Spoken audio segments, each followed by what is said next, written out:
నిజంగా ఈ బరితెగింపు అన్నది, ఈ విచ్చలవిడితనం అన్నది నిజంగా ఏ స్థాయికి వెళ్ళిపోయిందనంటే, చంద్రబాబు నాయుడు గారు ఎమ్మెల్యేలు, చంద్రబాబు నాయుడు గారికి సంబంధించిన వాళ్ళంతా ఏ స్థాయిలోకి వెళ్ళిపోయినారంటే, నిన్న 20 పేపర్లో చూసిన కోడూరు ఎమ్మెల్యే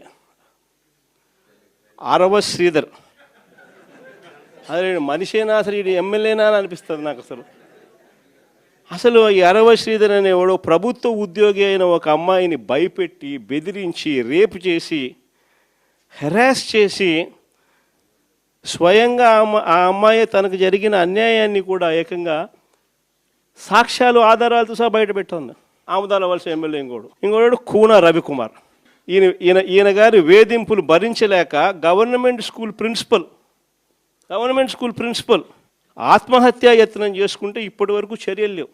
సతివీడు ఎమ్మెల్యే కోనేటి ఆదిమూలం ఒక మహిళను బలాత్కారం చేసిన చివరికి ఆ అధికారిని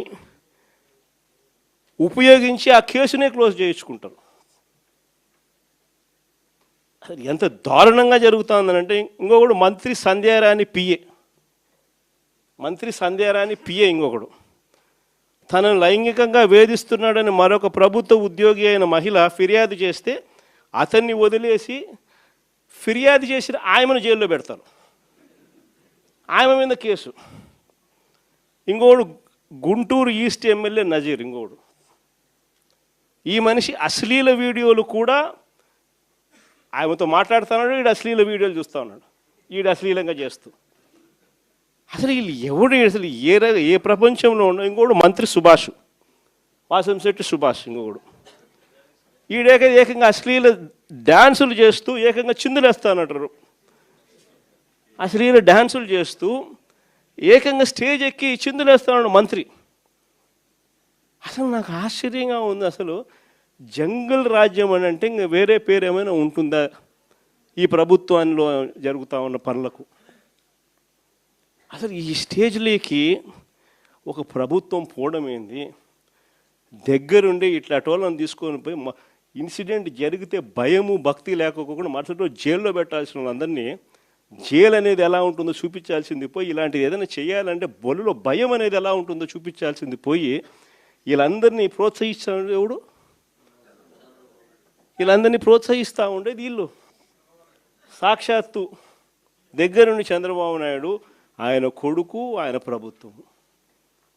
నిజంగా ఇలాంటి పాలనలో మనం ఉన్నాము, ఇలాంటి రాష్ట్రంలో మనం ఉన్నాము అని నిజంగా జంగల్ రాజ్యం అని అంటే ఇదే. విచ్చలవిడి అవినీతి కనిపిస్తూ ఉంది.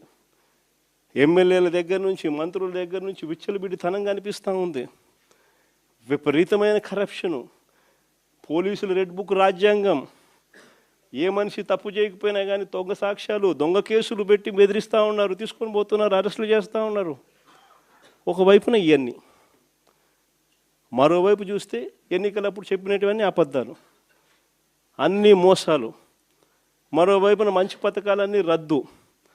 ఇంకోవైపు చూస్తే వ్యవస్థలన్నీ కొలాప్స్.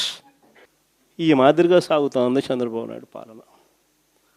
ఇలాంటి దుర్మార్గమైన పాలన మధ్య వైఎస్ఆర్సీపీ కార్యకర్తలు ప్రజల తరపున నిలబడే ఒక గొప్ప యజ్ఞం చేస్తూ ఉన్నారని చెప్పి గర్వంగా చెప్తాను. ఇలాంటి పాలన మధ్య ప్రజలకు నిజంగా వైఎస్ఆర్సీపీ పార్టీ అవసరం ఉంది.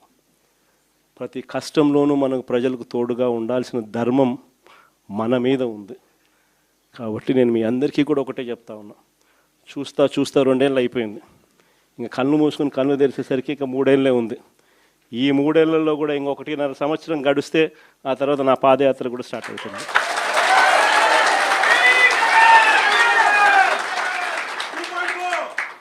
ఒకసారి నా పాదయాత్ర కూడా స్టార్ట్ అయిందంటే ఆ తర్వాత మరో 1.5 సంవత్సరం పూర్తిగా ఇంకా ప్రజల్లోనే దాదాపుగా 150 నియోజకవర్గాల పైచిలకే తిరుగుతాం, ప్రజల్లోనే ఉంటాం.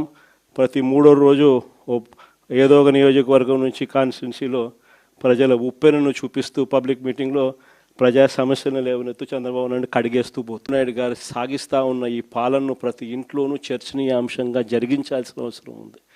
ఈ పాలన ఎంత అన్యాయంగా ఉంది అనేది ప్రతి ఇంట్లో చర్చ జరగాలి. మన ప్రభుత్వ పాలనకు ఈ ప్రభుత్వానికి మధ్య తేడా ఎంతుంది అన్నది ప్రతి ఇంట్లో కూడా చర్చనీయాంశంగా మార్చాలి.